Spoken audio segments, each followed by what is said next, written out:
The nation's capital is being characterized as a city under siege. Now, Ottawa's mayor is declaring a state of emergency as demonstrations in the shadow of Parliament Hill that started against COVID-19 mandates show no signs of ending anytime soon.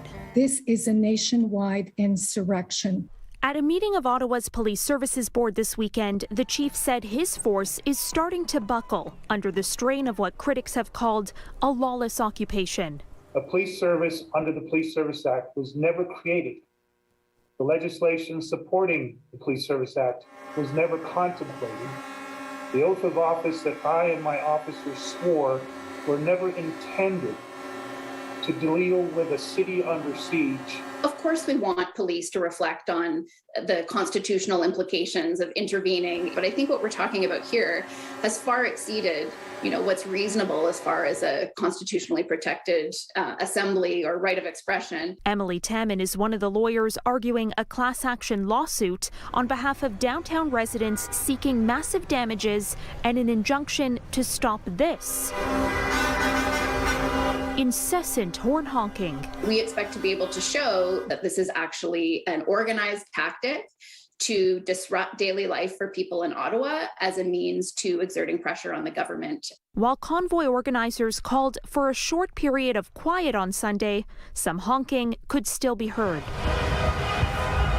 As of Sunday morning, there were 500 vehicles parked around the hill. Police are now warning anyone attempting to bring gas and other supplies to the demonstrators could be subject to arrest. But many are wondering why the city is not going to court for its own injunction to empower local authorities to get protesters off the streets. We're sort of struggling to understand why that hasn't happened before now. I think a lot of residents are feeling very abandoned. Several local councillors are calling on the federal government to take control, with a motion expected to be introduced at Monday's council meeting. Political strategist Zane Velci believes more assertion from the feds is necessary. I know they could be criticized for political pressure.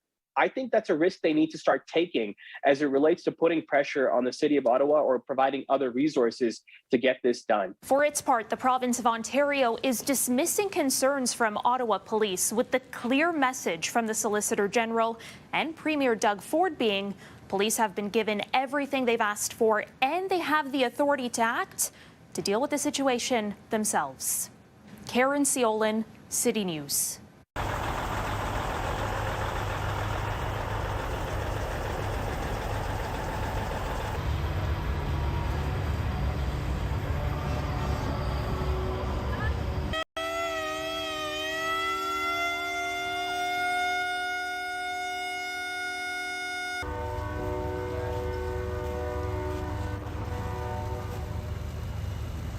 Because of righteousness, for theirs is the kingdom of heaven.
So, in fact, yes, they are taking fuel right away from people as they attempt to fuel their vehicles.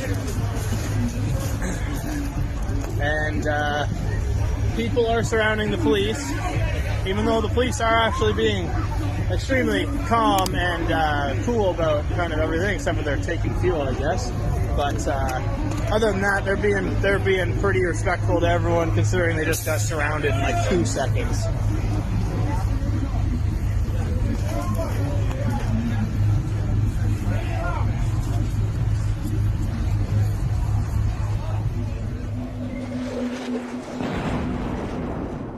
conflict in northern Ethiopia has displaced hundreds of thousands of people and rattled the region. Observers fear instability in the largest country in the Horn of Africa could spread beyond its borders. On November 28th, days after surrounding the city of Mekelle, Ethiopian federal forces retook the city center, its airport, and military base. On the same day, Abiy declared an end to the conflict he termed a law enforcement operation. But later, TPLF's leader, Debretsion Gebremichael, vowed to fight on. The ensuing conflict has already involved neighboring states and shaken the Horn of Africa, which has long viewed Ethiopia as a pillar of regional stability. As is often the case in war, the most vulnerable people bear the brunt of the conflict. Cellular service and internet access in the region have largely been cut off. The communications blackout makes it nearly impossible to get accurate information about the conflict and its humanitarian cost. Tens of thousands of civilians fled Tigray, many on foot or on rickety boats across Ethiopia's Tigray River, crowding into refugee camps across the Sudanese border. Although the fighting slowed in late December, its impact continues, with tens of thousands internally displaced and seeking refuge elsewhere. In Tigray, aid workers were denied access to refugee camps by the federal government. Relief agencies warned of continued dire conditions in what they called a full-scale humanitarian crisis in the region. As access to parts of the Tigray region is still restricted, the UN and other organizations say some people have died of starvation and many more are at risk, in addition to the spread of COVID-19. Refugees in the camps in Sudan say they won't return to their homes because they fear for their safety, and the long-term direction of the conflict remains uncertain.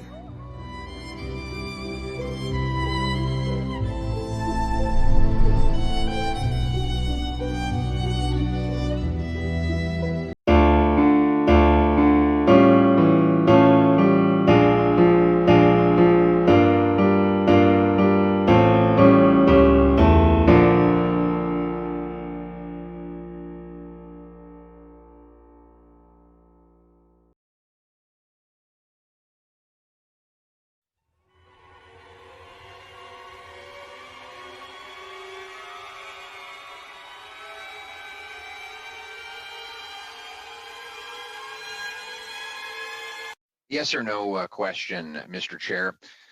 Prime Minister, you twice were found guilty of breaking the Ethics Act. After those two convictions, did you decide to read the Act? You got 14 seconds, Prime Minister. Yes, I have read the Act a number of times. Are you aware of Section 21? Yes, since I've read the Act, I'm aware of Section 21. What does it say? I can pull it up for you, but if you have it in front of you, you can remind me. Well, it says a public office holder, of which you are one, shall recuse himself or herself from any discussion, decision, debate, or vote in any matter in which, in respect of which he or she would be in a conflict of interest. Now, what you've admitted today is not just that you were in a conflict of interest, but that you consciously recognized in your May cabinet meeting that such a conflict might exist. That it didn't just slide by your desk, that you were consciously aware that there was an inappropriate link to your family that would put you in a conflict. Why did you, at that moment, not call the ethics commissioner and recuse yourself?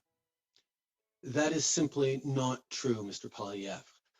The issue of advancing issues for one's own. And by the way, the ethics commissioner is looking into this right now, and I fully trust his judgment on determining it. But at the same time, my concern around recusing myself was a question around perceptions, because I knew full well that this Canada Summer Students Grant Program was not going to directly benefit my mother or my brother. Your 16 seconds are up. Your 16 seconds are up. I'm going to ask you again, because nobody believes you when you say you don't know how much money your family has got from the We Group. So you've had a month to look into that. You knew you were going to testify here. Again, how much money total have your brother, mother, and spouse received from this organization? How much? That information has been publicly shared, but I will highlight. Well, then tell me what it is. My mother How much? has Just the dollar figure. Throughout her life. The dollar figure, in Prime Minister. various ways, and is proud much? of the work that she's done, and I'm proud of her. How as well. much? I'm looking for a dollar figure. We can get that number for you if you like. It's been out in the media. It's been in the media, but you don't know it? I don't have it in front of me. And quite You don't frankly, know how much your family has received from this organization, which you tried to give $500 million. Really? Can I answer, Mr. Polyev? I'm waiting. You haven't done an answer so far. Let's make this the first one. No. My mother has worked as an advocate. The dollar figure, Prime Minister. Speaker for How much? many good organizations across the country. Mr. over many, Prime many Minister, years. you And are she is you proud are that she being doesn't asked have a to rely direct on a question husband at a or a parliamentary son to committee. support her because she does her own work, and I'm proud Point of of order. the work Point that of she does. point of order. But I do not feel that it is Answer my the question. responsibility to peer into the work my mother is doing, because I have Point of order to in the work suspend. that she's doing. Yeah, point of order. Point of order to I've suspend, come to please. learn that the chairperson's power has gone out and is no longer part of this meeting. May I propose that we It's okay. suspend We for can a we few can keep minutes for Prime Wayne Minister and I to, can continue talking. No. I suspected that might be a problem. It's very convenient timing for the lights to go out. Look, I got a message to the effect that his power has gone out. I have no reason to distrust him. I hope you don't pull the fire alarm now. Yeah, well, look, there's no intent in my own private home here in the middle of a pandemic. I don't have a fire alarm. I propose the general process is that the vice chair assumes the chairing of the meeting. So we'll continue. And that would be me. So we'll continue the meeting. And I now give the floor to the member for Carleton. Mr. Prime Minister, you have. I'm going to ask you one last time. How much did your family get from this organization? How much? Have you read the Conflict of Interest Act, Mr. Yes, Polyev? I have. How does it define family? I'm asking you. How does it define family? family? How much your family got. The Conflict of Interest Act defines family as spouse and direct dependents. Point of So order. you're not going to answer that Family has question. not received Point of order. any, So you're not going to money answer the question paid, then. from So you're not going to answer the question about how much your family received. Okay, my you're right. wife has Hold it, not gentlemen, received if any you, payment for Mr. working with we, and it was cleared Mr. by Prime the Minister? Ethics Commissioner ahead of time. Okay. Mr. Point of order. Polyev, Can I welcome back Wayne Easter? Can I welcome back Wayne Easter, a man we've deeply missed? Come on, Wayne, where have you been? Were you a bit coffee? Look, I had you things know, under it control wouldn't be- for you while you were gone. I I'm mentioned helping us, that, Wayne. Pierre. It wouldn't be the first time you tried to put my lights out, and that's exactly what happened, Pierre. We got a thunderstorm here. Anyway, where will you're well into your 5 minutes, but go with one last question. Mr. Trudeau, I'm going to conclude by asking you, you claim that you have no knowledge of the amount that has been paid in expenses to your spouse. You correctly pointed out that the Act defines family as including a spouse. Therefore, you know you're under investigation regarding the Act.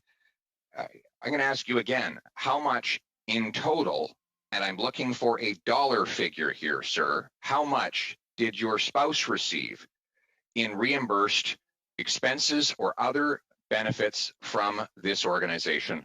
How much?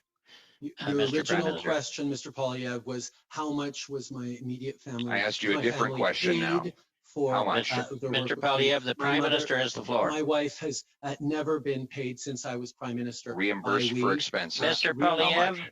Mr. Polyev, could we please have order? We'll allow the Prime Minister to answer the question, and then we'll move on to Ms. Zerowitz. Sorry, Julie. Mr. Prime Minister, you have about 30 seconds here. The Ethics Commissioner has fully cleared my wife to continue her advocacy and her work with We Charity and other organizations. How much? In the kind of work that she's been doing all her life. Just the That dollar she's figure. doing it unpaid for We. She is not being paid by We for her advocacy or for her podcasts. They are simply reimbursing her Expenses. for expenses. Thank you, Mr. Prime Minister.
achieve